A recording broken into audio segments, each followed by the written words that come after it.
Kia provides automatic software updates to keep your navigation system as well as various vehicle systems up to date. To view the software updates, press Setup, General, then Software Info Update. Updates are automatically downloaded in the background. Once the download is complete, you're prompted that an update is ready to be installed when you turn off the vehicle. Press Update Now to proceed. The system will automatically install the update, and you can exit the vehicle without waiting for the update to finish. The next time you start your Kia, a notification window will appear letting you know the update is complete. You can use your smartphone to scan the QR code to provide details about the update.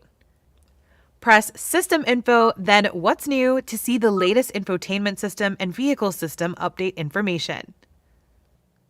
For additional information, refer to your owner's manual. You can also go to the Kia Features and Functions Videos YouTube channel or your Kia Features and Functions Quick Reference Guide. Thanks for watching!